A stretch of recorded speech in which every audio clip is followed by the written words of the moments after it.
Bienvenidos a todos al 17º Encuentro Latinoamericano de Diseño. Esta es la Comisión Moda Textil y Objetos, Diseño Social y Sostenible. En el día de hoy nos van a estar acompañando diversos exponentes que van a presentar sus ponencias. Vamos a tener a Sofía, Alina, Karen, Rodrigo, María Angélica, Lady, Silvina, Angie y Lucía. Vamos a comenzar con Sofía. Sofía, ¿estás por ahí?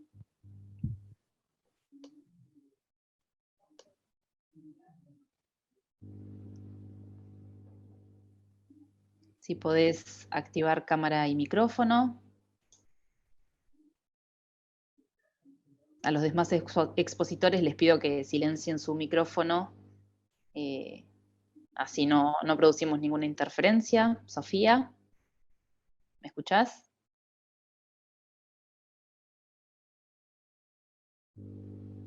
Vamos a esperar unos segunditos a Sofía, que está conectando el audio. Sofía Fiorentino. Sí, ahí, perdóname, ahí se conectó. Ahí va, muy bien. Bueno, Sofía, recordá que tenés 10 minutos, así que te escuchamos. Adelante. Bueno, voy a compartir la pantalla.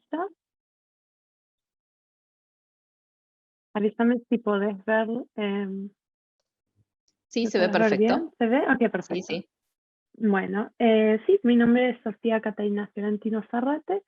Soy originalmente de Buenos Aires y vivo y hago mi research acá en Dinamarca, donde terminé mi maestría. Y este es mi proyecto de maestría, AnthropoWaste, rediseñando la trayectoria del subproducto de producción textil, en colaboración con el diseñador Henrik Vesco, basado en Copenhagen, en Dinamarca, con el que hice esta línea. Esto es un resumen de las áreas de mi proyecto, y acá un poco acerca del proyecto de AnthropoWaste, implementando un modelo de economía circular en torno a los residuos textiles, y tratando el subproducto, que es principalmente subproducto de, de la línea de producción comercial de moda y textil. La pregunta principal de mi investigación fue cómo rediseñar el recorrido del flujo de residuos a través de la producción de prendas, a través de las marcas pequeñas y medianas. Y cuando digo residuos textiles me refiero a el surplus o los restos de material que quedan una vez usada toda la tela necesaria para producir las prendas. Este subproducto es lo que normalmente se manda a los landfill o los depósitos, o acá en Dinamarca se quemaría en incinerarios. Esto es un poco de la cronología a la que seguí en el proyecto, con diferentes fases de encuadre, teorización, redacción de mi tesis y prototipado, que esas dos fases las combiné, y en la última presentación con un elemento artístico con artistas locales. ¿Okay? La cronología se basa en los primeros talleres que hice. Hice 2 talleres, uno de métodos y otro de telares, de tejidos. Los 2 talleres se implementaron en 2 iteraciones, una con los estudiantes de la universidad y otra con el equipo de diseñadores y profesionales en Henrik Vesco. La primera iteración usó estas tarjetas que se ven en la pantalla, que tenían informaciones acerca de las problemáticas de la industria y con preguntas y desafíos con los que el equipo trabajó para formular diferentes estrategias. El segundo taller fue el de tejido, donde se utilizaron unos prototipos de telares hechos a mano, con madera descartada, donde los participantes tejían telas nuevas de los residuos la línea de Henrik Vyskov. Bueno, esto es un poco del plan de investigación en el que basé mi proyecto, que se basa desde la pregunta de investigación a través de 6 fases, donde se finaliza con mi tesis y con una línea de artefactos que se pueden, o sea, vestimentas.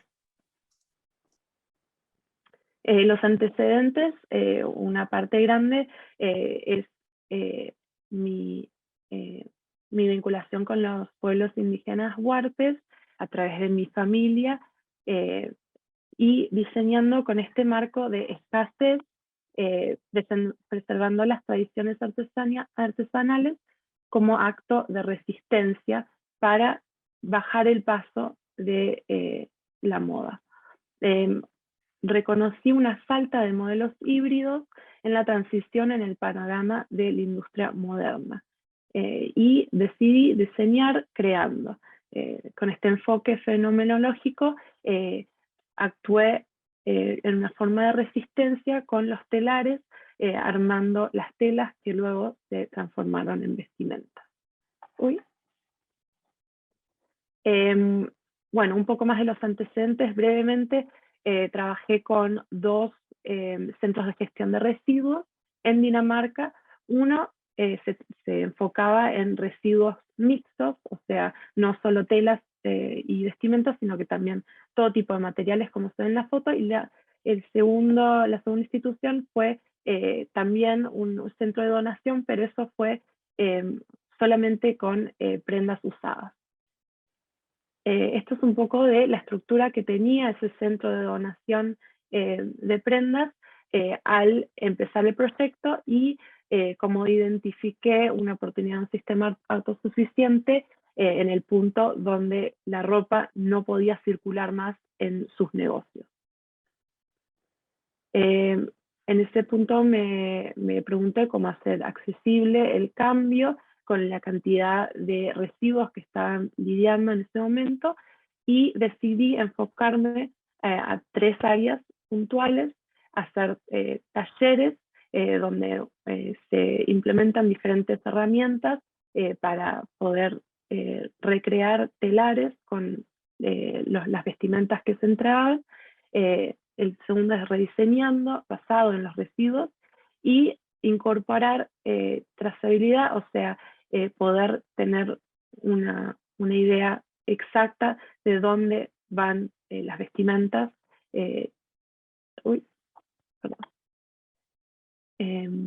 Sí, el primer taller fue el de métodos, y acá se ve la iteración con el estudio Henrik Vyskov, donde estas tarjetas con información y preguntas se distribuían y los participantes tenían que armarlos en un sistema de jerarquía para finalmente terminar con un plan de estrategia de cómo transformar el sistema existente a un sistema más sustentable y mejor para el medio ambiente. El segundo taller fue el del tejido, donde ya acá se ven los telares que se armaron con materiales también surplus de madera, donde se armaron estos telares y los estudiantes tejían con la basura que se les entregaba y la transformaban en tela nueva.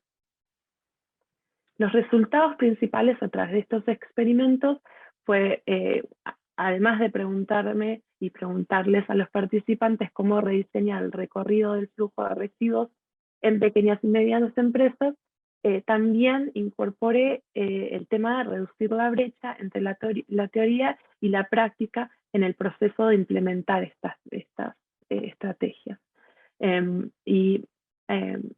Decidí que actuar para alcanzar el objetivo del 100% de reciclaje, 100% de reciclaje era uno de los aspectos más importantes, y hacer esto mediante la creación de los modelos, herramientas y talleres como los que implementé, y además, y muy importante, presentar toda esta información y investigación de manera sensible y accesible para poder implementarla en la industria de hoy en día.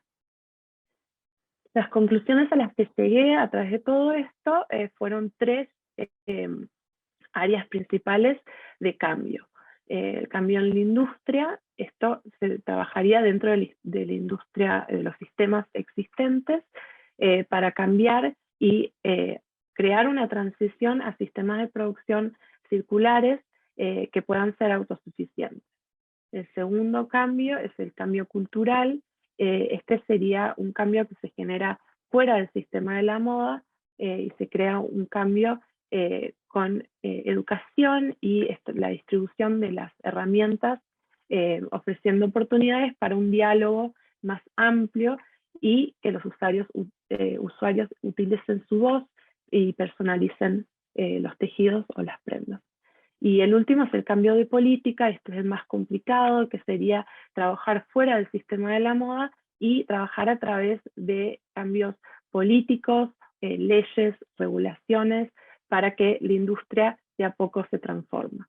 Es decir, con más transparencia podemos crear mejores condiciones de trabajo y prácticas que respeten el medio ambiente. Y creé una serie de recomendaciones, esto es más una serie de recomendaciones prácticas para implementar cambios más rápido. Una serie de talleres, repeticiones periódicas, y estos los implementé, como dije antes, con los estudiantes y con Henrik Pisco, y después una predisposición para cambiar el paradigma y la mentalidad existentes. Es importante también publicar toda esta información en la cadena de suministro, tanto de Henrik Pisco como de otras compañías, y aplicar este tipo de la diligencia y ponerle voz a los derechos humanos en los procesos de confección. Y último, publicar toda esta investigación y estos resultados para generar las conversaciones necesarias para poder cambiar y transicionar a sistemas más abiertos. Bueno, esto es un ejemplo de una de las tarjetas, una serie de las tarjetas que usé en uno de los talleres. Este es el taller de método. Y este es el primero de los sistemas de circuito cerrado que creé para ahora ya confeccionar la colección final de prendas, donde se muestra el circuito que hacen los residuos y se simbolizan áreas de oportunidad y áreas de profit, o sea, áreas donde las compañías podrían abrirse para generar más ganancia que va otra vez adentro del ciclo. Esta es una segunda versión donde incorporé el área de prototipo que normalmente se descarta los residuos en la fase de prototipado. Y bueno, últimamente este es unas imágenes de los materiales que me daban las marcas y lo que pasaba después, cómo los transformaba en diferentes técnicas y a través del diseño y del uso del arte también usando telares y usando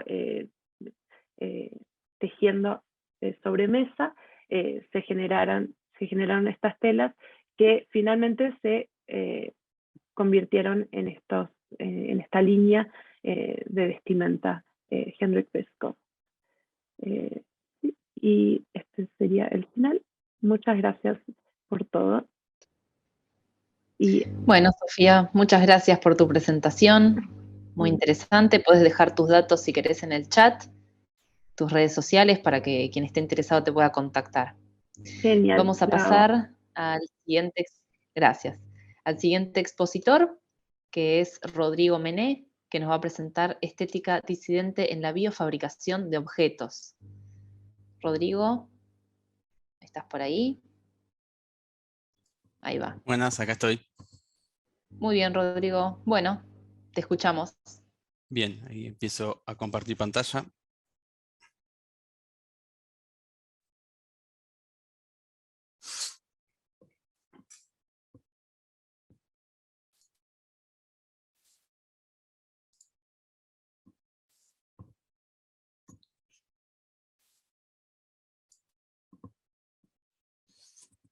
Bien, voy a empezar primero con un pequeño marco teórico antes de empezar a hablar de biofabricación, que me parece es importante para entender todo el proceso de investigación que se desarrolló.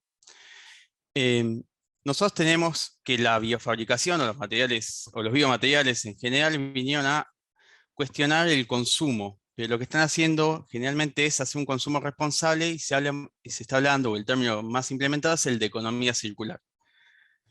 Tomando ese concepto de biomateriales, economía circular y consumo responsable, y leyendo un poco los conceptos que plantea Baudrillard, entendiendo al consumo como un lenguaje y como un sistema de comunicación, lo que está pasando si nos ponemos a desarrollar los objetos del diseño industrial con esta lógica es que el diseño industrial está desarrollando, como bien plantea Baudrillard, un objeto signo. El objeto signo, ¿qué consta? Consta de que habla de una tautología del significante. ¿Qué es esto? El objeto es autorreferente, no importa el usuario ni el ambiente. Nosotros no hay que ir muy lejos para pensar hoy los teléfonos celulares, si se adaptan o no a la función y a la anatomía del cuerpo. El electrodoméstico representa más un estatus social que en realidad las funciones que vienen a cumplir. Es decir, que el objeto se autorreferencia. ¿Sí? Esta estética autorreferencial es un concepto que viene de Agamben, de la potencia del ser, es decir, cuando una persona se autorreferencia, lo que está haciendo es rompe la lógica sujeto-objeto, o sujeto-ambiente o sujeto-contexto. Es decir, que la estética industrial, hoy en día, de un objeto de diseño industrial, está más avalada por ser autorreferencial, está comunicando un estatus, está dentro de una lógica de producción industrial, que también tomando otro concepto de Agamben, cuando habla del lenguaje imperativo, es que imparte un mando, es decir, la lógica industrial imparte un mando y esto se está viendo en los biomateriales, sobre todo en los materiales cultivados o biofabricados, que lo que se toma como una deficiencia de la fabricación es la serialidad, es decir, no puede ser desarrollado a grandes escalas. Todo esto, ¿por qué? Porque se está impartiendo un lenguaje imperativo desde el diseño industrial para mantener una estética, si se quiere, occidental y universal en lo que sería el desarrollo de un objeto mediante una máquina. Otra cosa que es interesante es que esto se está enmarcando a los materiales cultivados o biofabricados como algo nuevo. Cuando algo está asociado con algo nuevo, generalmente va asociado a una moda. Y como bien decía Benjamin, la moda es un salto de tiro al pasado. Es decir, si yo anuncio algo nuevo, con el paso del tiempo va a ser viejo.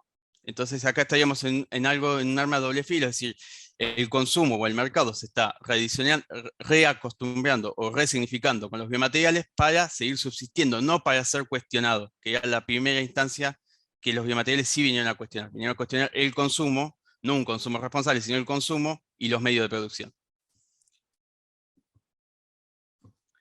En función de todo este marco teórico es que surge la investigación, es decir, ¿cómo se desarrolla o cómo se está desarrollando los biofabricados en esta investigación? Bueno, se utilizan recursos de tercera generación o materia prima de tercera generación, es decir, materia prima que no es de actividades extractivistas, materia prima que está dispersa en el territorio y materia prima que no está compitiendo con ningún alimento.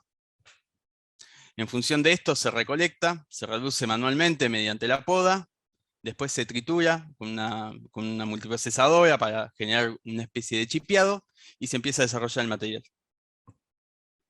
El material se desarrolla el hongo que en la parte del sudeste bonaerense ha desarrollado buenas capacidades para la biofabricación, es el Ganoderma lucidium, que se conoce como Reggie, o como hongo Ganoderma, que mediante la biofabricación y las condiciones ambientales del sudeste ha desarrollado una buena capacidad de colonización. ¿Qué es la colonización? Bueno, es lo que estamos viendo en imagen.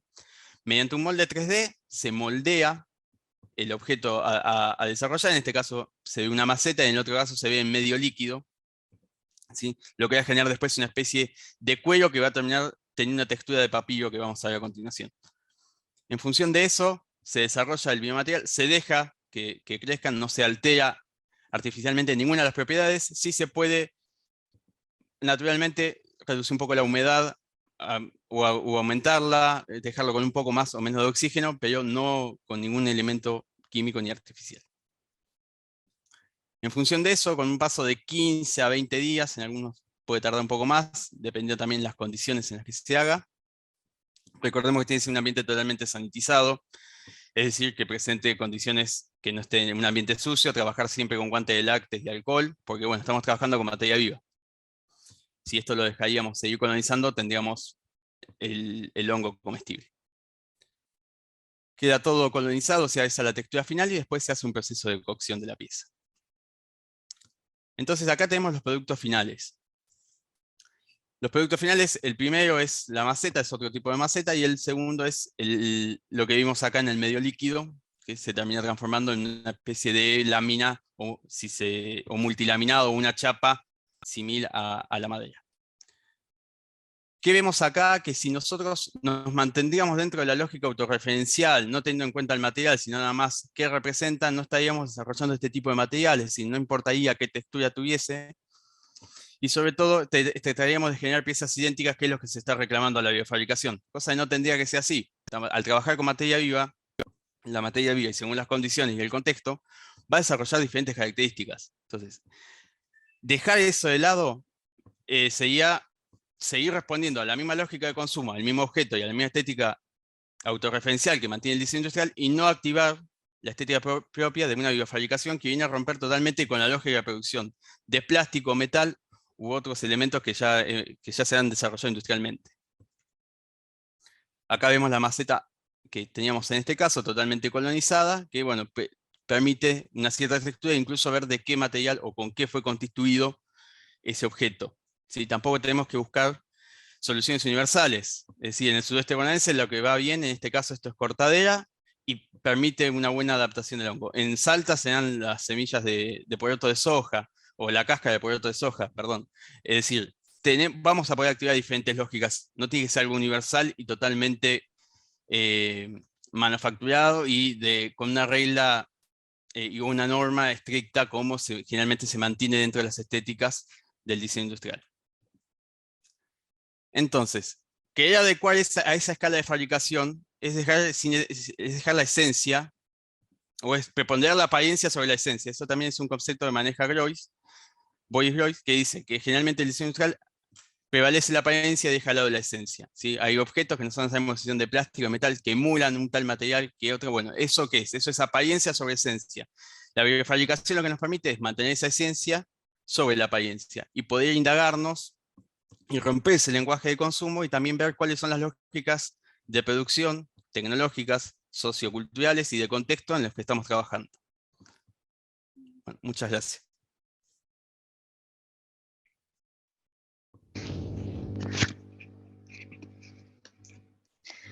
Bueno, Rodrigo, ahí va. Muchas gracias por tu presentación. Muy interesante. Recordá que puedes compartir tu contacto, tus redes en el chat, ¿sí? Y vamos a pasar a la siguiente expositora, que es María Angélica Rosado Solano, que nos va a presentar estrategias de diseño para la sostenibilidad que pueden influir en la reducción del impacto ambiental generado por los desechos textiles. María Angélica, ¿estás por ahí?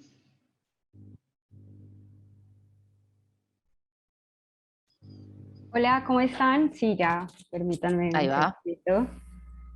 Muy bien. Ahí te escucho, todavía no te veo.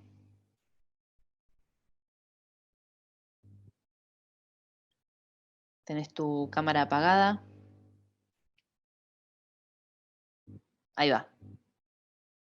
Ahora sí, activa el micrófono, por favor.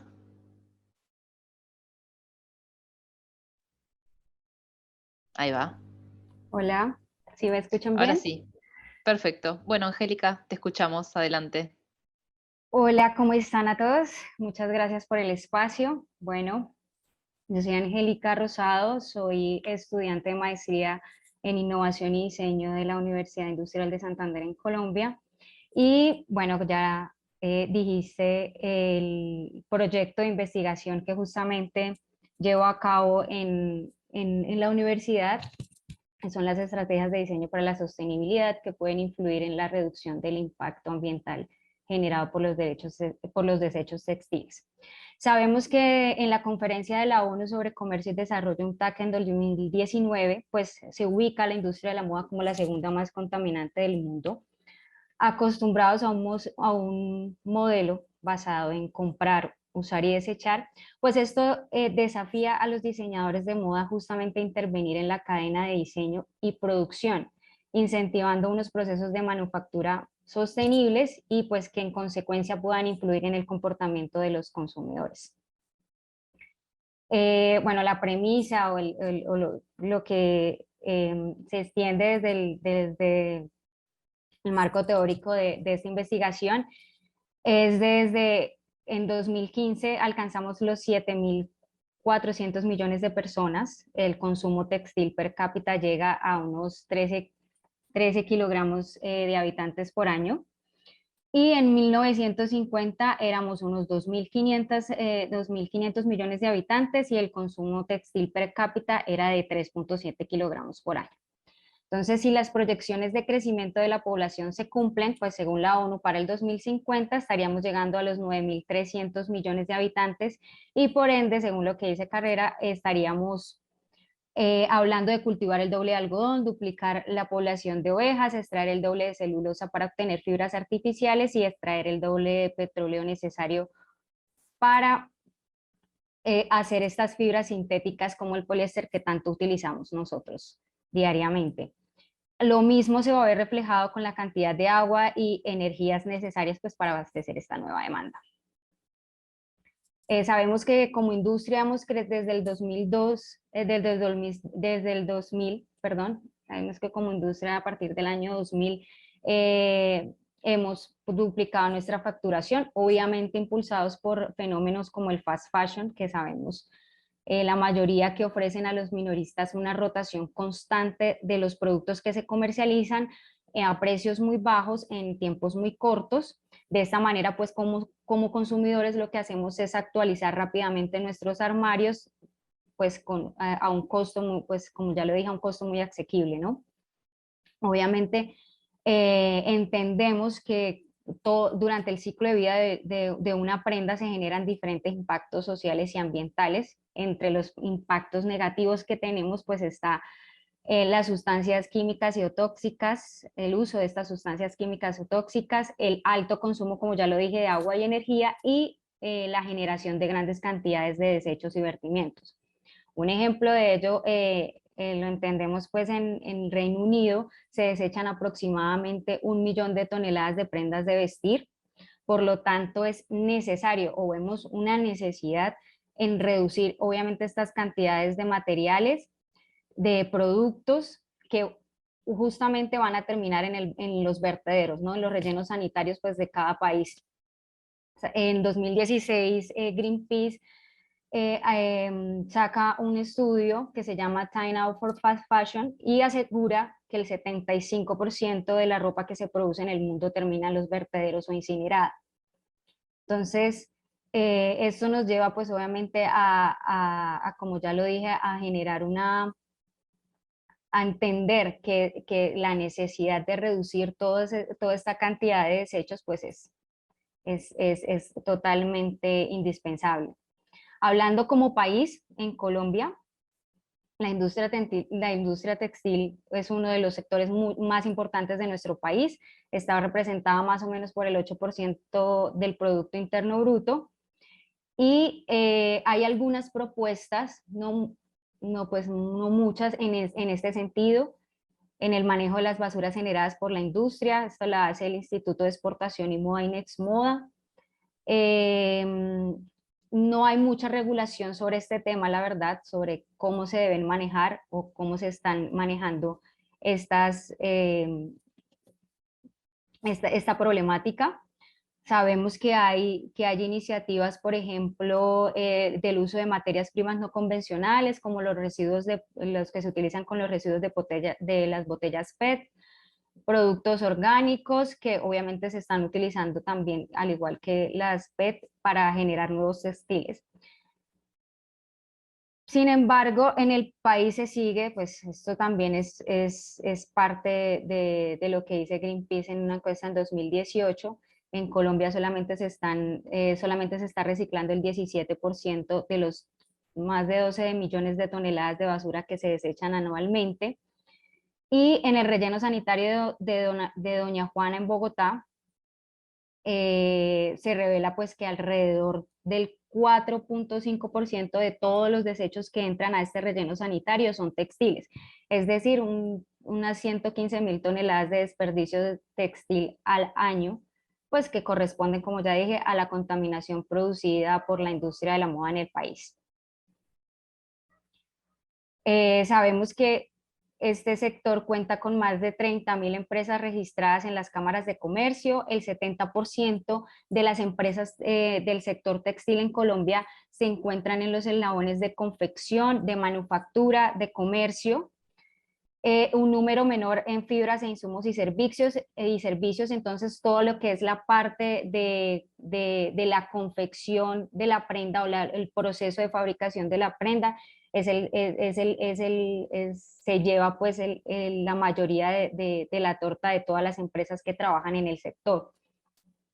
Hay empresas de aproximadamente 100 años de trayectoria en el país, como hay empresas también recién constituidas. Sin embargo, hay una gran incidencia de informalidad, es un problema pues, que se presenta en este sector, hay bastante informalidad y por ende implica un problema en todo lo que tiene que ver con la promoción o la medición del desempeño y de la sostenibilidad en el sector.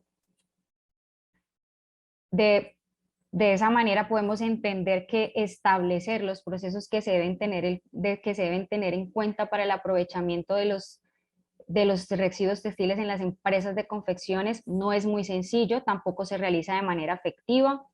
La clasificación que se hace no es la adecuada. De hecho, un estudio que se hizo en Medellín para mirar o para poder medir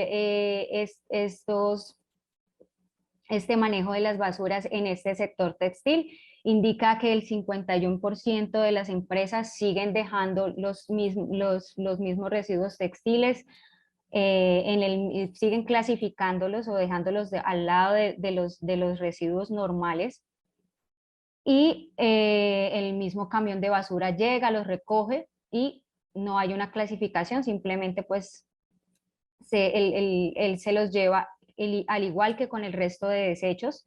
Entonces no hay un proceso de aprovechamiento tampoco. Tampoco la literatura pues que existe ha caracterizado o habla sobre, no solamente sobre la composición o las cualidades del uso primario del textil o de las prendas de vestir, sino que también se carece de información sobre cómo generar estrategias para tratar de eliminar esos factores que son contaminantes en el proceso de fabricación y que pueden también pues facilitar la integración de estos desechos textiles a un nuevo ciclo de vida. Entonces, tomando en cuenta esto, pues el trabajo de investigación lo que hace, o el trabajo de investigación en el que estamos basándonos, el que estamos hablando, toma como base la visión del ciclo de vida, ¿sí? Para identificar las estrategias, las diferentes estrategias de diseño para la sostenibilidad, sea la reducción, sea estrategias como la selección de materiales de bajo impacto, sea la reducción de uso de materiales, sea optimización en las técnicas de producción, en la distribución, en la reducción del impacto durante el uso, cualquiera de estas técnicas, de estas estrategias de diseño para la sostenibilidad que puedan influir, en este caso, en los procesos de fabricación que son susceptibles de ser modificados, pues se harán a través de un diseño de un modelo de gestión que integre estas estrategias con los procesos de manufactura. En el caso, digamos, de una prenda de vestir, sería a partir del trazo, corte, aplicación de cualquier técnica de textil como la sublimación, estampación, cualquiera que sean, que pueda hacer que estas estrategias de diseño pues se integren y generen obviamente la reducción de los desechos textiles en las empresas. ¿Ya? Muy bien, Angélica, muchas gracias por tu Muchas gracias a ustedes por el presentación. espacio. Bien, recordá que puedes dejar tus datos de contacto en el chat, así los que quieran pueden contactarse con vos. Muchas gracias. Vale, muchísimas gracias a ustedes, que estén muy bien. De nada, vamos a seguir con la siguiente expositora, que es Lady Barrera. Lady, ¿estás por ahí? Nos va a presentar integración del diseño para la sostenibilidad en la industria de los cosmocéuticos. Ahí va. Ahí está, Lady. Perfecto, ahí vemos tu pantalla. Dale. Bueno, te escuchamos. Bueno, primero me voy a presentar. Yo soy Lady Barrera, yo soy ingeniera química, actualmente curso la maestría de Innovación y Diseño en la Universidad Industrial de Santander. El director de mi tesis es el doctor Miguel Higuera y pues es la persona que conmigo ha realizado el aporte que voy a presentar hoy. Antes de iniciar pues todo el proyecto o toda la presentación, quiero definir 3 términos importantes, que son qué es un cosmecéutico, el análisis de ciclo de vida y por último el diseño para la sostenibilidad. Entonces, ¿qué es un cosmecéutico? El cosmecéutico es un producto de uso tópico que realmente se usa para aliviar algunos dolores en la piel. Por esto es más conocido más como un farmacéutico más que como un cosmético inactivo, porque todos los principios activos de este cosmecéutico van sobre todo para solucionar un problema en la piel. ¿Qué es el análisis de ciclo de vida? Pues ese es un procedimiento que busca identificar, cuantificar y caracterizar diversos efectos o bueno, etapas de ambientales potenciales divididos en las diferentes 5 etapas de lo que es el análisis de ciclo de vida. Básicamente se enfoca a rediseñar productos con la premisa de que no toda la energía ni las materias primas son indefinidas. Y por último, ¿qué es el diseño para la sostenibilidad? Pues tiene el potencial de mejorar el desempeño, calidad del producto y la oportunidad de mercado, ya sea local o internacional. Y al mismo tiempo mejorar el desempeño del producto en sí. Entonces, bueno, el título de mi proyecto es la integración del diseño para la sostenibilidad en la industria de cosmecéuticos. Bueno, ¿por qué yo decidí o por qué decidimos realizar este proyecto? Bueno, en la industria de cosmecéuticos hay grandes vacíos, sobre todo en el término del transporte y el ecodiseño. Según la Organización Mundial, la tasa de crecimiento de la industria de transporte ha aumentado al 87.99% en los últimos 5 años. Y este es el responsable del 10% de las emisiones de gases de efecto invernadero, que realmente es un gran problema ambiental. Y en Colombia es el responsable del 12% de las emisiones de efecto invernadero. Y pues según la organización, pues dice que realmente para el año 2050 se triplicarán o se cuadruplicarán estos efectos o estos impactos ambientales negativos para tener un porcentaje total de un 15% en el calentamiento global mundial. Bueno, teniendo en cuenta esto, nace una pregunta de investigación que es pues cómo integrar el diseño para la sostenibilidad en el proceso de logística y distribución de productos cosmecéuticos desde el enfoque de ciclo de vida con el fin de disminuir el impacto ambiental en esta fase.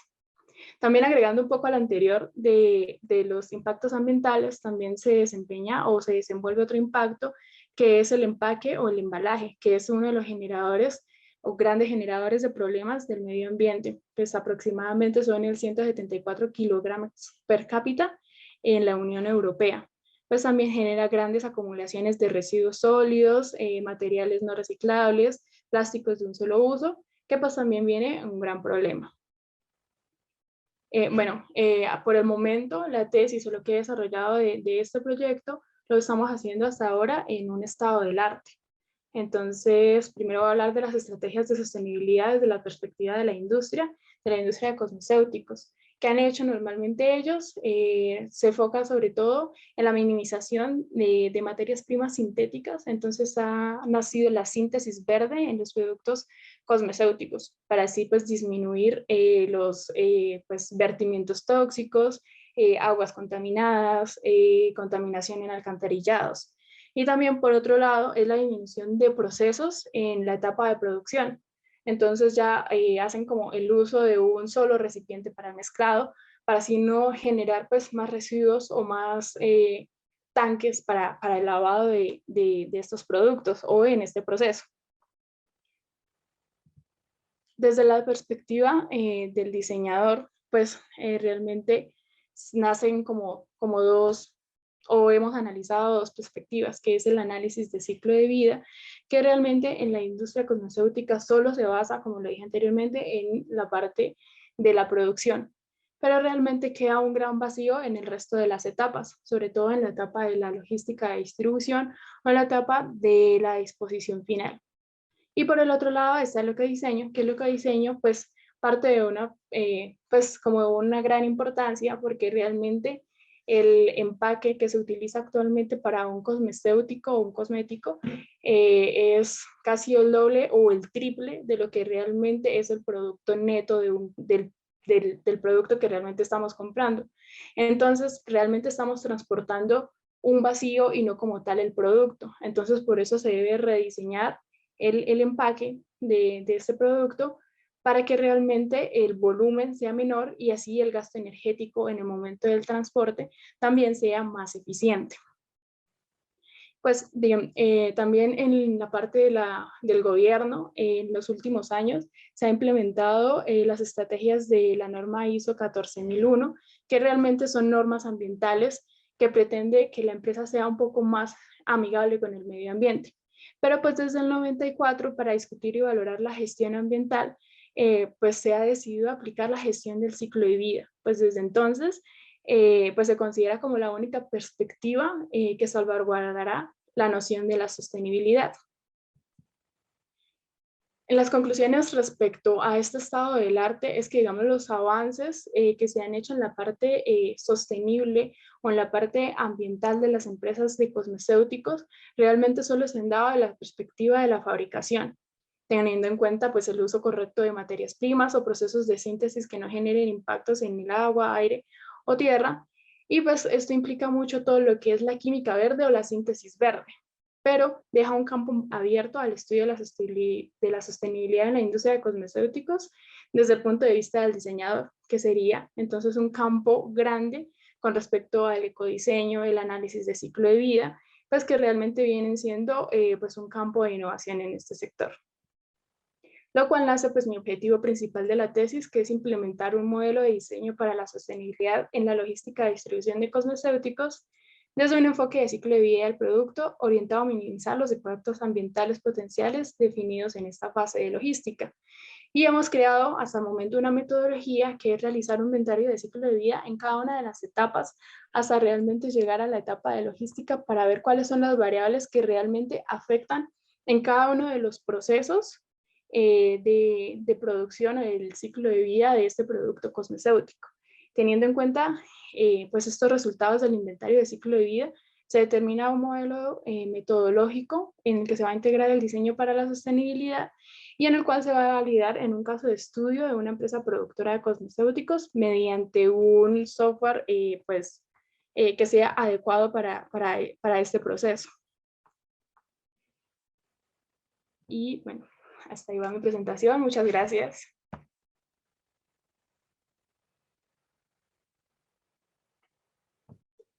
Bueno, muchas gracias, Lady, por tu presentación. Vamos a pasar a la siguiente expositora, que es Silvina Tabaroni. Silvina, ¿estás por ahí? Estoy por Silvina nos va a acá. presentar, bien, nuevos desarrollos de materiales en producción textil, ¿no? Sí, sí. Ya, Perfecto. Te escucho, pero todavía no te veo. ya. Dame un segundito. ¿Sí? No la puedo desactivar. Ahí va. A ver, ahí va. Perfecto. Bien. Bueno, Silvina, te escuchamos. Bueno, buenas tardes a todos. Muchas gracias por el espacio. Comparto mi pantalla. Díganme si lo están viendo. No, todavía, ¿no? ¿Todavía no? Bien. Ahora sí. Ahora sí. Bien. Bueno, yo soy Silvina Tabaroni, soy egresada de la Universidad Nacional de Lanús. y este es mi proyecto para la obtención del título de grado. Yo hablo desde la producción de indumentaria. Mi universidad tiene en la carrera de diseño industrial 3 orientaciones. La orientación que yo elegí es la del proceso de indumentaria. Hago un breve repaso en qué consiste la producción de indumentaria. ¿Sí? Como podemos ver, un flujo lineal, desde la producción de las fibras, se produce la hilatura, se teje la tela, se confecciona una prenda, se transporta y se distribuye en distintos locales comerciales, el usuario le da una vida útil determinada, y se llega al fin de uso. Este modelo lineal, bueno, presenta distintos problemas ambientales que creo que ya es bastante conocido por todos los que estamos aquí participando. Y me preguntaba cuál es el rol que tiene un diseñador. El diseñador de moda puede intervenir en este ciclo, viéndolo desde otra forma, desde una perspectiva lineal, una perspectiva más de economía circular, o sea, pasar de un modelo lineal de producción hacia un modelo circular. Y dentro de este modelo circular, ¿cuál es la injerencia que tiene un diseñador? ¿Dónde puede intervenir en cada una de estas etapas? Desde el diseño de la prenda, a la hora de seleccionar los tejidos, los materiales y las técnicas de producción. En la producción, la moldería, una moldería que tenga descarte cero, ¿no? Que no tenga demasiado descarte de tela.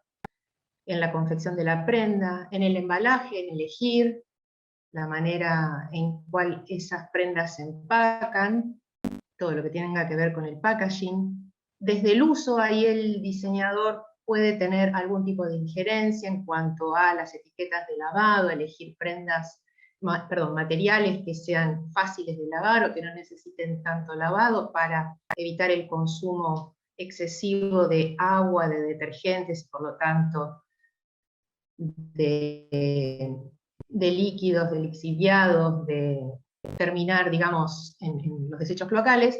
Y por último, donde hay sí muchísima intervención en nuestra industria, que tienen que ver con el fin de vida, que es con la reutilización de los descartes o la transformación o upcycling de esas prendas. En Argentina hay algunos emprendimientos, como por ejemplo Neumática, etcétera, Carro, que toman descartes de otros elementos y reutilizan y aprovechan y convierten esas materias primas en otros objetos.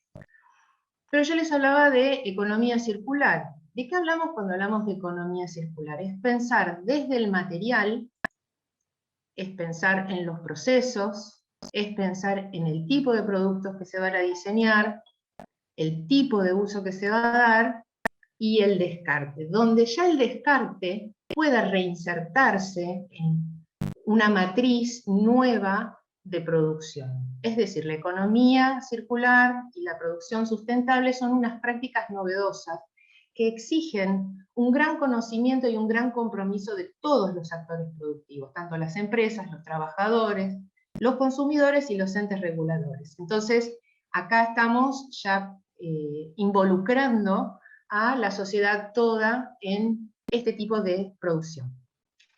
¿Y desde dónde voy a hablar yo? ¿O qué es lo que me propuse yo?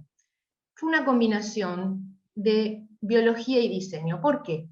Porque el área desde donde quise partir era desde la selección de materiales. La biología y el diseño tienen 4 grandes áreas, ¿sí? Que yo acá las represento como si fuera un diagrama de Venn, donde algunas se tocan unas con otras. La primera de ellas es el growing design, o los materiales que crecen. Algo de esto estuvo hablando Rodrigo, ¿sí? Él hablaba específicamente de las hifas de hongos, el material que va creciendo. Otra línea de trabajo es la biología aumentada, o augmented biology. Son diseñadores que exploran el material desde la manipulación genética. Ahí ya hace falta un conocimiento mayor e interdisciplinario, no únicamente de diseñadores, sino de profesionales que tengan que ver con la manipulación genética. Una tercera área o una tercera línea de trabajo que combina biología más diseño es la biofabricación digital o Digital Biofabrication, donde los diseñadores fuerzan las posibilidades de la síntesis biológica, mediante la utilización de herramientas de manufacturación aditiva. Y por último, el diseño especulativo o biodesign fiction, ya esto es una línea muchísimo más teórica, ¿sí? Donde los diseñadores, no exclusivamente diseñadores, sino también científicos, están planteando posibilidades futuras. Los referentes de cada una de estas líneas los vemos aquí en pantalla.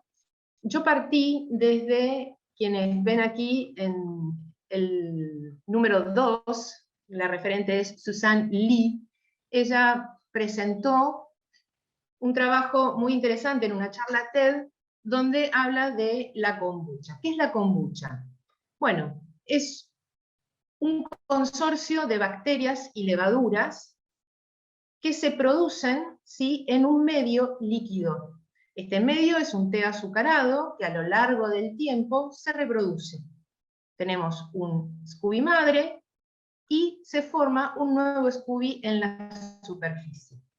Yo trabajé con bateas, ¿sí?, las bateas, digamos, domiciliarias para los gatitos, y empecé a generar muestras. Y me pregunté, y esta fue la pregunta de mi tesis de grado, ¿cuáles son las técnicas textiles que yo le puedo aplicar a este material?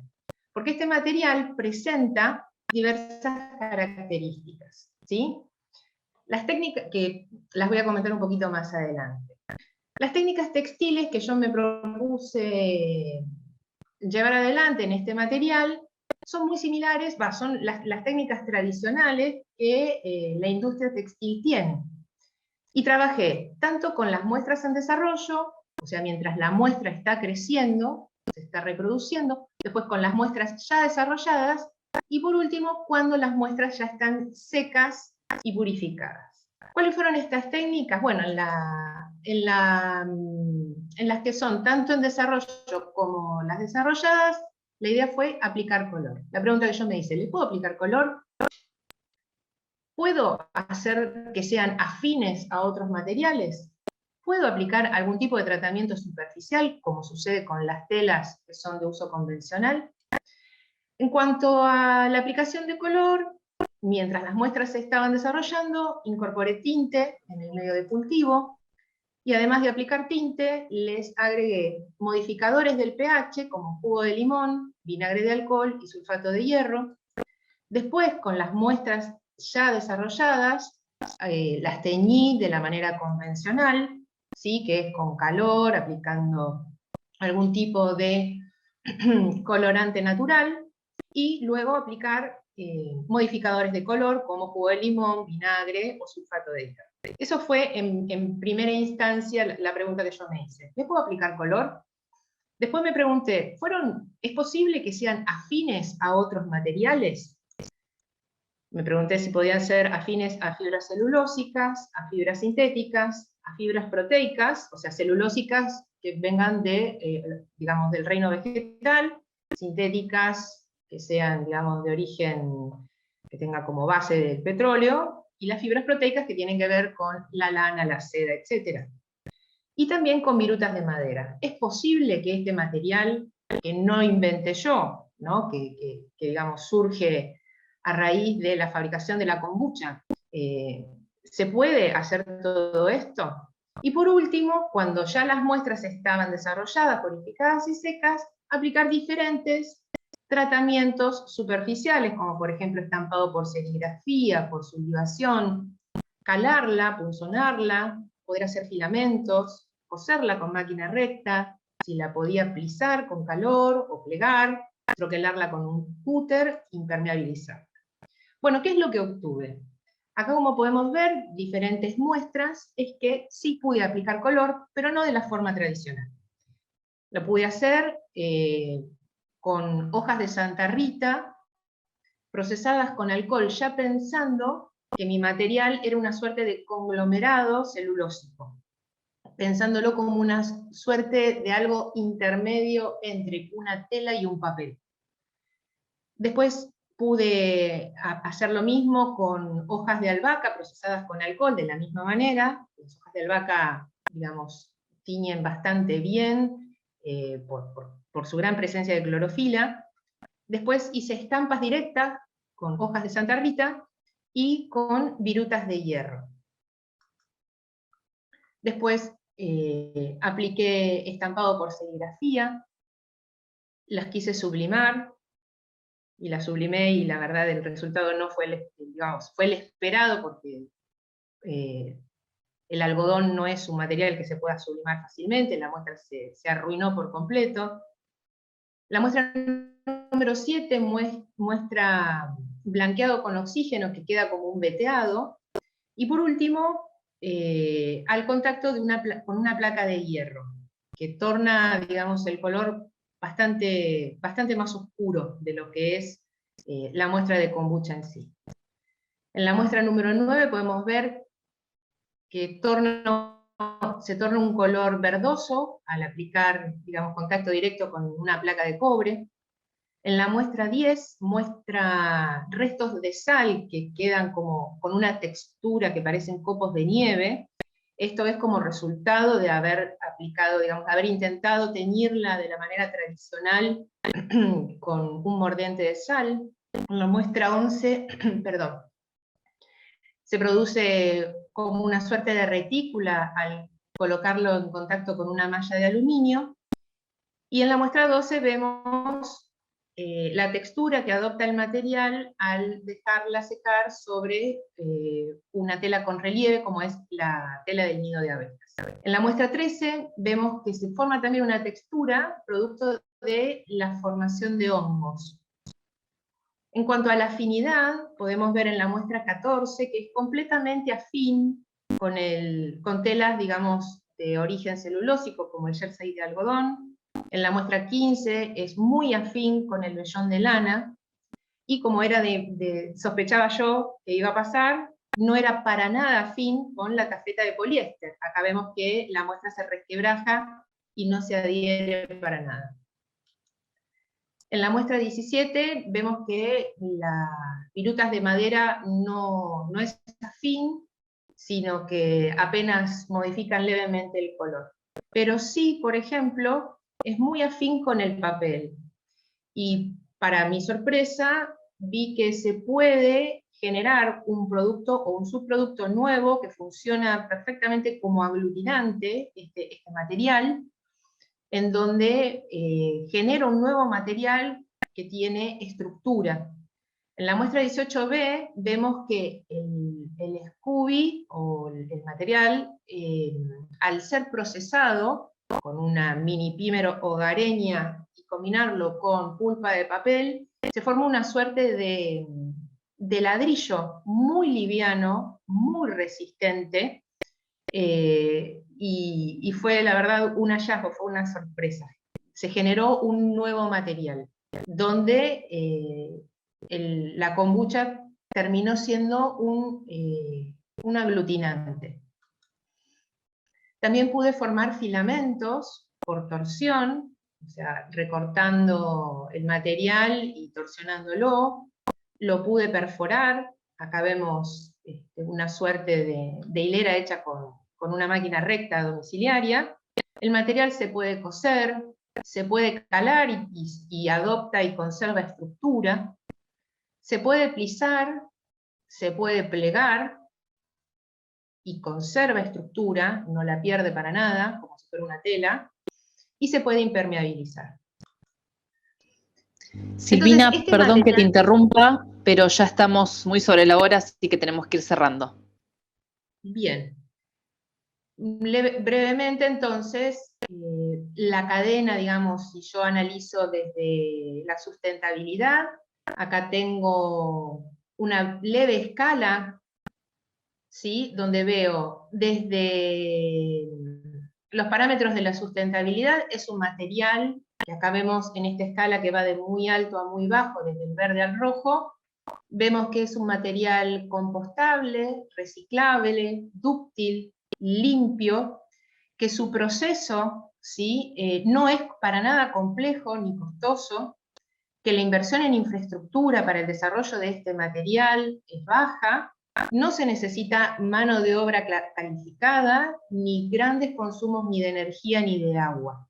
Por lo tanto, los parámetros de sustentabilidad son muy alentadores, como para continuar con este tipo de desarrollos. Y quedé hacia adelante y me planteo en mi tesis de grado, cuáles son los próximos desafíos a partir de este material. Este material se puede alimentar con otros tipos de azúcares, no solamente con el azúcar con el cual yo trabajé, que es el azúcar blanca refinada. Es posible utilizar otro tipo de infusiones, como por ejemplo la yerba mate, el café, no solo el té. Es posible escalar a este material la producción a niveles industriales, y cuáles serían las facilidades mínimas para estos desarrollos.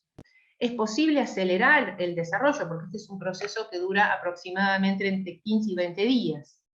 Es posible la utilización de este material para wearables, ¿sí? O sea, para prendas que tengan circuitos electrónicos y algún tipo de funcionalidad. Es posible aglutinar algunos otros desechos, como veíamos, por ejemplo, de la industria papelera, cuáles podrían ser sus aplicaciones. Y por último, me planteé si es posible que este material no quede solamente desde la industria textil, sino también se pueda utilizar desde la arquitectura. Esto es todo. Muchas gracias. Muy bien, muchas gracias por tu exposición, Silvina. Gracias. Vamos a pasar a la siguiente expositora, que es Lucía López, que va a presentar Caso Estampa Crítica, texto urgente. Ahí está Lucía. Bueno, mientras Lucía se prepara, les recuerdo a todos que pueden encontrar material extra de todos los expositores en la web del encuentro, que es palermo.edu/encuentro, y en la sección contenidos, ¿sí? Así que ahí pueden encontrar más datos. Lucía, te escuchamos. Bueno, muchas gracias, Agustina, muchas gracias por compartir este encuentro entre todos. ¿Ahí ven bien la presentación? Sí, perfecto. Bárbaro. Bueno, brevemente voy a contarles un ejemplo de mi trabajo. Yo soy diseñadora industrial textil y moda, y estoy haciendo una maestría en ciencias ambientales, donde me especializo sobre el manejo alternativo de residuos sólidos textiles. Y hoy justamente quería darles un ejemplo como para hablar de, ya varios de los ponentes estuvieron mencionando, ¿no? Como de la visión sistémica que se necesita, no solamente de los ecosistemas y los socioecosistemas, sino también de los sistemas productivos. Y también un poco otros puntos que ya se mencionaron, que tienen que ver con el desplazamiento de los roles del diseñador, ¿no? Cuáles son otras posturas u otras áreas donde puede intervenir el diseñador, más como un facilitador. Y también la integración y la necesidad de colaboración entre los múltiples actores que conforman el sistema de producción y de diseño. Bien, entonces, como ya mencionaron, el impacto de la industria textil y vestimenta se desarrolla en cada una de sus etapas, que hoy la mayoría, o podemos decir, generalizando, que todo su sistema productivo se caracteriza por ser lineal, y ese impacto se ve desde la generación de la fibra hasta la generación de hilados, textiles, la manufactura y por último el uso. Entonces, un poco para darle solución a estas problemáticas, la moda circular ha sido tomada e implementada por algunas industrias, algunos sectores de la industria de la moda y de la vestimenta en los últimos años. El origen de la moda circular simplemente hace referencia a lo que sería aplicar los principios de la economía circular al sistema de la moda. Recordemos que estos principios de la economía circular están vinculados a producir sin desperdicios ni contaminación, es decir, evitando lo que tiene que ver con el uso de sustancias tóxicas que puedan alterar la salud de los ecosistemas, tanto naturales como humanos. mantener los materiales y los productos en circulación, ya sea a través del reuso, la reutilización o el reciclaje, y por último también regenerar los sistemas naturales. En lo que es la industria de la moda, hoy, por un montón de características que no vamos a mencionar ahora por el breve tiempo, se está dando más que nada en lo que son los ciclos técnicos, ¿bien? Entonces, aquí podemos mencionar distintas estrategias en estos anillos. Este es el diagrama muy conocido que propone la Ellen MacArthur Foundation, que es un referente en todo lo que es el desarrollo de economía circular en distintas industrias. Y ahí, igual que la priorización que la jerarquía de residuos, hay un orden de priorización de estrategias, empezando por la extensión de la vida útil del producto, luego siguiendo por la reutilización del mismo producto, le sigue lo que es la remanufactura o el upcycling, en el caso de la industria de la moda, y por último, el reciclaje. Entonces, hoy lo que les quería plantear es, este es un ejemplo de una definición de moda circular que me gusta mucho porque en realidad lo que hace es incorporar la concepción del ciclo de vida del producto dentro de la definición. O sea, ya no podemos pensar como el producto textil como un producto aislado, sino que tenemos que contemplar todo ese ciclo de vida del producto y ver cómo también se va a reinsertar luego en los sistemas naturales, que tienen que ver con lo que es la regeneración también de esos ciclos naturales.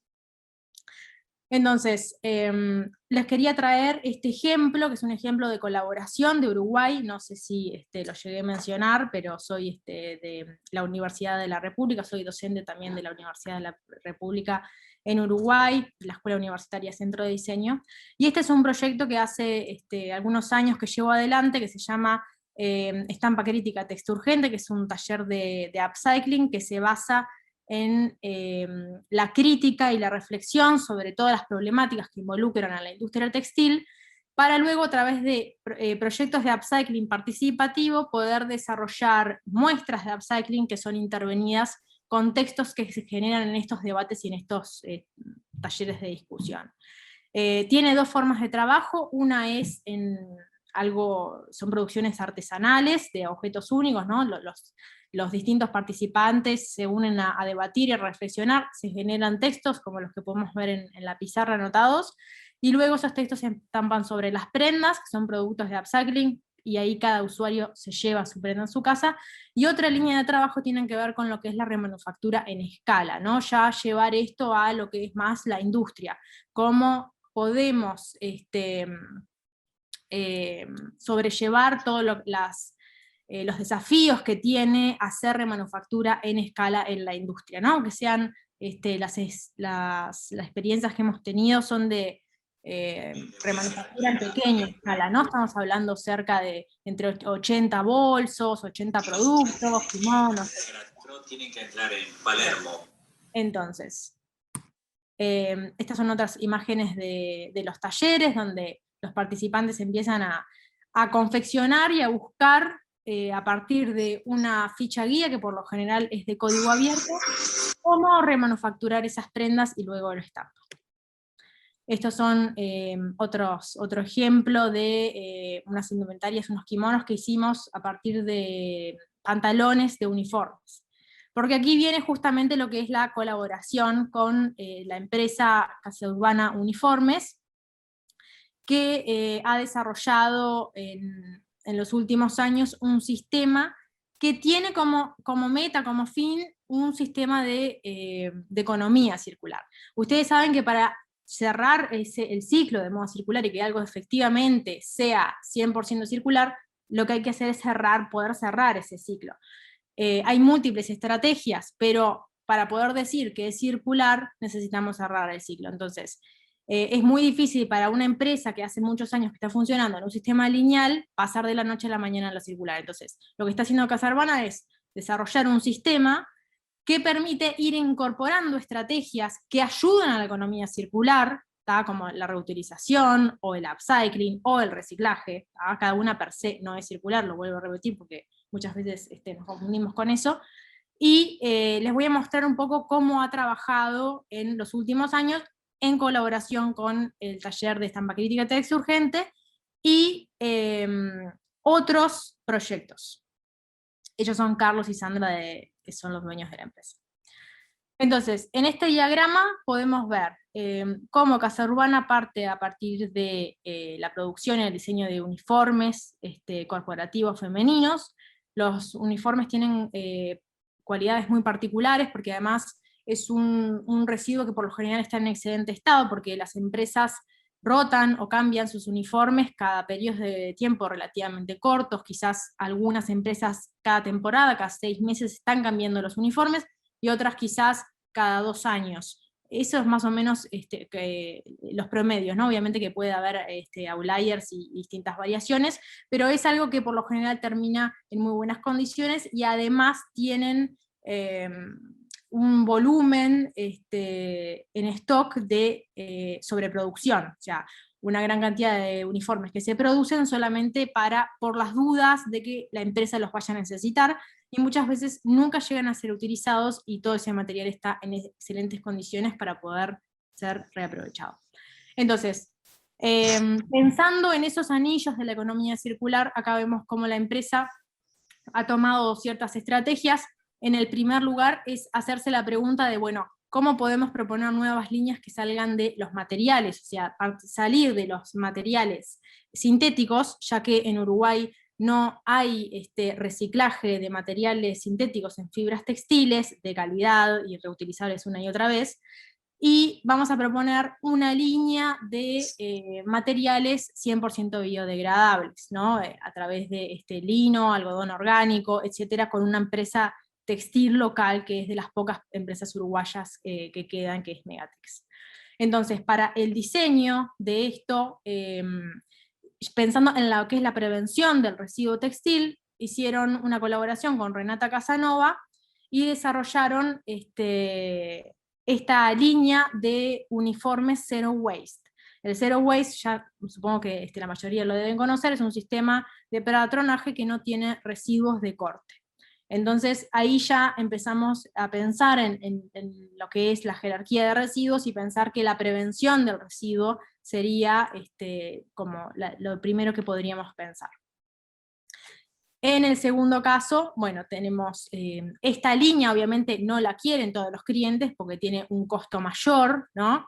También el Zero Waste, uno de los desafíos es poder generar líneas estéticas que no se vayan demasiado de lo que es la estética convencional de uniformes, entonces también tiene dificultad de aceptación. Entonces hay un montón de flujo de uniformes de residuos textiles, un montón de flujo de uniformes que se cortan con el modo convencional, y todos esos residuos de corte los gestiona una empresa que se llama Recitex, que lo que hace es generar un picadillo de esos residuos de corte para aplicarlos en otros productos que pueden ser desarrollados por la empresa, por otras empresas, o también Recitex tiene una línea propia de productos de accesorios de yoga, por ejemplo, que están todos rellenos con los residuos que procesa en su empresa. Y por último, una vez que los uniformes fueron usados por los usuarios, por los funcionarios de las empresas, o que se definió cuál es el excedente de stock que nunca llegó a ser utilizado, entra lo que es aquí el taller de estampa crítica texto urgente, que trabaja más que nada con los residuos de los pantalones. Hemos trabajado con chaquetas, blusas, etcétera, pero más que nada se centra en el residuo de los pantalones, que son estos, y les voy a dejar así como cierre final algunos ejemplos de proyectos donde lo que quiero recalcar es que no solamente esto es un servicio empresarial, ¿no? El diseñador que va a solucionar una problemática de gestión de residuos, que además trabaja con otros actores de la industria, sino que es súper importante poder trabajar con otros actores de la industria que son confeccionistas, donde junto con los confeccionistas y los talleres de producción se desarrolla cuál va a ser la línea productiva de esos productos de upcycling, porque se tiene que adaptar al sistema también que está funcionando de los talleres. Entonces ahí se definen, el diseño se define a partir de ese diálogo y del trabajo colaborativo con los confeccionistas. En este caso es un proyecto que se hizo con CEPRODI, que es una ONG de acá de Uruguay, que trabaja con residuos textiles, y con UDELAR, donde también participaron estudiantes de diseño para que puedan ver cómo funcionan estas cosas. En este caso se desarrolló un bolso y una mochila, donde ven que los vivos, y esta es la pretina del pantalón, o sea, todos los detalles del pantalón son utilizados en los productos. En este caso también se trabajó con un colectivo de la Ciudad Vieja, que es Proyecto Casamario, y con UDELAR, con estudiantes donde profundizaron en lo que es la remanufactura, también la producción de kimonos. Y en este último proyecto también se desarrollaron un taller que se hizo en microescala, junto con el Sindicato Único de la Aguja del Uruguay, con confeccionistas y con estudiantes de la UDELAR, de la Escuela Universitaria Centro de Diseño, para desarrollar estos bolsos que también estaban estampados con esos textos que fueron desarrollados en el taller. Bueno, y finalmente nada, les dejo una foto de como pensando en lo que es el intercambio de esas colaboraciones, y que el diseñador ya no está en ese lugar solo de producir objetos o de ver técnicas o modos de producir, sino que tienen que empezar a dialogar, a ver qué es lo que necesita la industria y empezar a construir entre todos como otra forma de hacer las cosas. Y les dejo acá mi Instagram por si alguien tiene alguna duda. No me voy a poder quedar hasta el final, pero si alguien tiene alguna duda, quiere hacer algún comentario, las recibo por ahí y los voy a contestar con gusto. Bueno, muchas gracias. Bueno, muchas gracias, Lucía, por tu exposición. Vamos a presentar a la siguiente expositora, que es Lina. Lina, ¿estás por ahí? Lina Agudelo, que va a presentar desarrollo de neoartesanías en Colombia a través del ecodiseño. Muy bien, Lina, te escuchamos.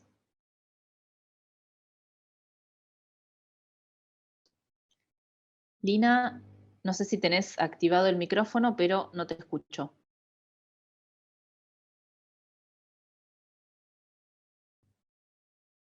No, sigo sin escucharte.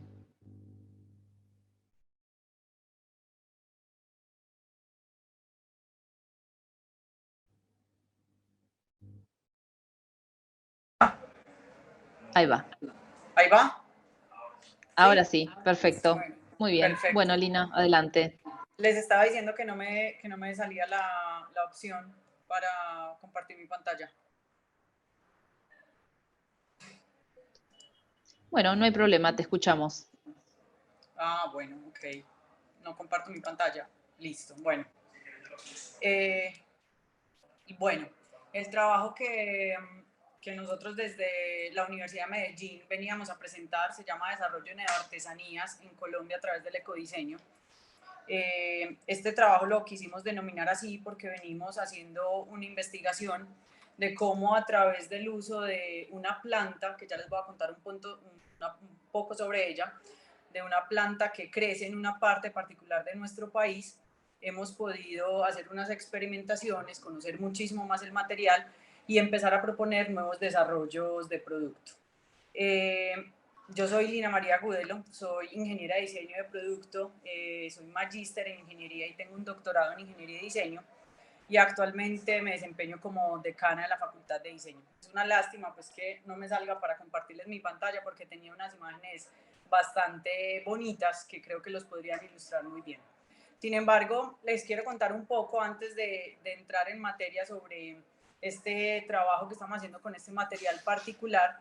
Es la artesanía en Colombia, más que la producción técnica, manual y con una ayuda leve de alguna maquinaria, se ha entendido como ese desarrollo que tenga un valor agregado cultural, que cuente la historia de un lugar particular, que cuente nuestro patrimonio.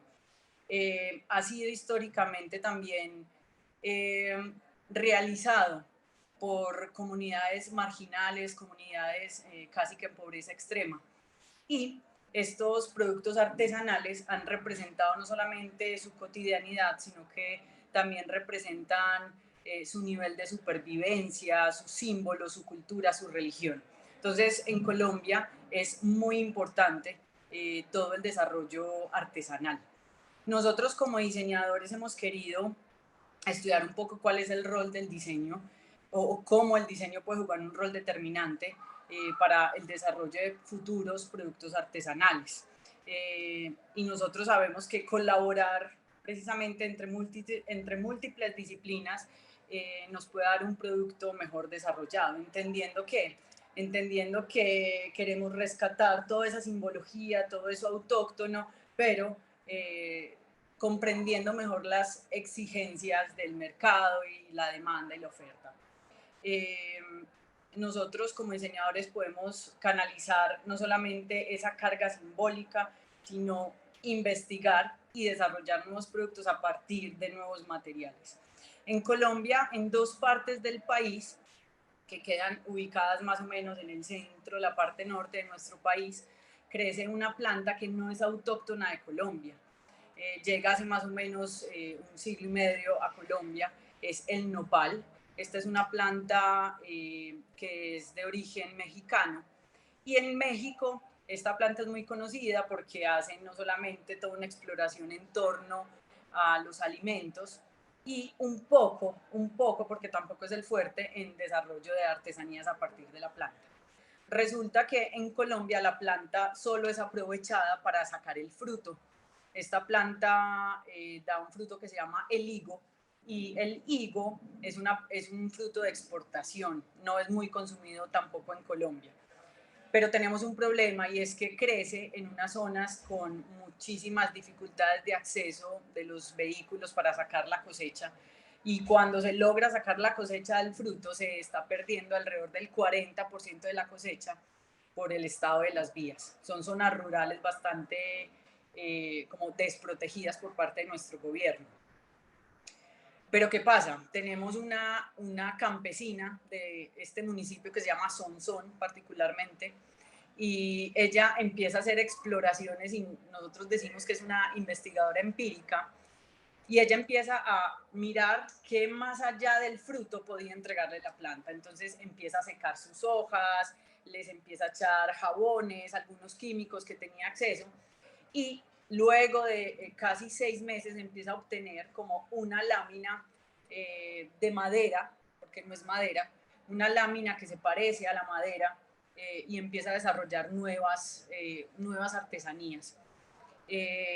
Esta campesina se acerca a la academia aquí en Medellín y coincide, digamos que se alinearon los planetas, y coincide con un ingeniero de materiales que hace parte del equipo de trabajo de los investigadores. Coincide con Mauricio Vázquez, y Mauricio empieza a buscar un equipo de trabajo interdisciplinar en el que evidentemente estamos diseñadores y otras personas. Aquí, de todas maneras, como no tengo mis diapositivas, pues les quiero mostrar un poco, no sé si alcanzan a ver mi pantalla. Esto es más o menos lo que estamos logrando obtener. La campesina se demoraba alrededor de 6 meses para obtener una sola hoja, y con la ayuda obviamente de la ciencia y la investigación de los materiales estamos pudiendo obtener lo que se lograba en 6 meses en 3 días. Con unas enzimas logramos tener unos procesos un poco más controlados, un poco más estandarizados, y esto nos permite tener diferentes tipos de hojas, diferentes espesores, diferentes formas, y empezar precisamente a hacer una exploración alrededor de diferentes productos. ¿Nosotros qué queremos con esto? Queremos precisamente potenciar mucho más el desarrollo artesanal, porque la idea es no producir productos convencionales, ni que se puedan masificar ni volverlos en serie. El material tampoco lo permite porque cada hoja empieza a ser particular y única, pero sí queremos evolucionar precisamente el desarrollo artesanal en Colombia. Creemos que si el diseño se une con estos conocimientos empíricos y tradicionales y autóctonos, podemos potenciar el desarrollo artesanal. Sabemos también que hay que responder como a la evolución de las necesidades del comportamiento del consumidor. Y hay varios estudios en tendencia, Euromonitor, WGSN, está hablando fuertemente de una tendencia que es esa búsqueda de lo amado. Y cuando ellos hacen este informe, nos entregan que hay un muy buen segmento del mercado que quiere objetos que respondan a lo etno, que respondan a lo eco, que respondan a lo tradicional y a lo patrimonial. Es ahí donde estamos ubicando estas artesanías. Esto se denomina realmente una neoartesanía, y estamos en este momento desarrollando diferentes tipos de productos. Por aquí también creo que, vamos a ver, acá, miren, acá tenemos una mezcla de, acá se ve la madera con un poco de cemento, con un poco de resinas. Estamos ya haciendo exploraciones muchísimo más profundas para buscar desarrollar nuevos productos, incluir un poco de, ¿por qué no?, tecnología, y hacer productos que sean mucho más cercanos al mercado actual. Nosotros tenemos como unas conclusiones, el proyecto de investigación del cual se deriva esto está a punto de concluir. Sin embargo, todavía estamos encontrando conclusiones que nos sorprenden. Yo remarcaría aquí 4 grandes conclusiones, y es, primero, que hay que trabajar la economía circular. Ahorita estaba escuchando a la ponente anterior y ella nombraba el término, y creo que en Latinoamérica se está poniendo el término siempre en el discurso, pero ¿cuántas veces en ese discurso incluimos las zonas rurales para hablar de economía circular? Entonces nosotros, pues primero queremos incluir en nuestro discurso toda esa zona rural circundante a las ciudades. Segundo, como gran conclusión, creo que la unión de saberes resulta en algo poderoso. El diseño, con su proceso ordenado, con sus etapas que ya conocemos, buscando un ciclo de vida. Nosotros trabajamos a través de estrategias de ecodiseño, todo este desarrollo de producto. Permite precisamente tener esto ordenado, pero también lo empírico nos mostró, y la creatividad y la recursividad de Ana María, la campesina que les nombraba ahorita, nos demostró que muchas veces nos quedamos jugando los diseñadores con los mismos elementos. Entonces, unir esas dos, como esos dos lados, esa ciencia, esa técnica, eso empírico, eso rural, nos ha permitido encontrar unos desarrollos con unas potencialidades inmensas. Entonces, la unión de saberes. Hay otra gran conclusión de este trabajo, y es que hay que seguir investigando sobre los materiales que se denominan nobles, materiales que vengan de lo natural, materiales que estén en los residuos orgánicos, materiales que vengan de nuestros campos, porque nos hemos encontrado que podemos seguir desarrollando cosas. Esto puede llevar hasta a desarrollos textiles, por ejemplo. Y como última y gran conclusión, creo que una de las cosas más relevantes que hemos realizado en el equipo de trabajo es incluir a estudiantes en nuestros procesos de investigación. Son estudiantes que evidentemente serán diseñadores con mucha más conciencia ambiental, mucho más impactantes y más responsables en el desarrollo de nuevos productos, y muchos más cercanos a las comunidades rurales y marginales que les estaba contando ahorita. Hay veces los diseñadores nos quedamos netamente en las ciudades diseñando para los grandes segmentos del mercado, cuando relegamos otros mercados interesantes y otras fuentes precisamente de materiales y de procesos que tienen una carga histórica que es altamente bien recibida ahora en el mercado. Muy bien, Lina. Muchas gracias por tu exposición. Bueno, con esto concluimos con todos los expositores del día de hoy. Si quieren, los invito a los expositores a prender sus cámaras. Vamos a hacer unas reflexiones finales. Recuerden que pueden dejar sus datos de contacto en el chat para que todos los que tengan algún interés, hay algunas ponencias que se cruzaban, quizás se puedan contactar para poder seguir trabajando juntos. Así que pueden dejar sus datos de contacto ahí, ya veo que varios lo han hecho. No sé si alguien tiene alguna pregunta, ya sea en el público, que la pueden dejar a través del chat, o incluso los expositores para algún compañero que le haya interesado, o algo que se hayan quedado con alguna duda, o si tienen alguna reflexión final para cerrar esta comisión. ¿Alguien? ¿Silvina?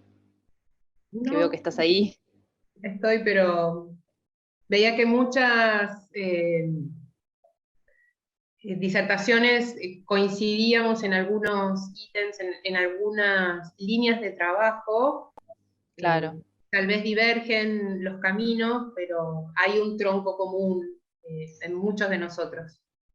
Exactamente, sí, hay muchos puntos en común, y por ahí sería interesante que tengan sus contactos para poder, no sé, intercambiar información, que puede resultar interesante. ¿Alguno de los expositores, alguien más que quiera hacer alguna reflexión final? Ahí lo veo a Rodrigo, a Sofía. Rodrigo. Sí, yo con respecto también a lo que había dicho Lina, creo que nos tenemos que plantear a veces lo de la materialidad y con quién trabajamos, que es sumamente importante, y qué recursos utilizamos en esa producción y en esa distribución, porque la tecnología es distribución y es producción, son los dos, como diría Juan Hacha.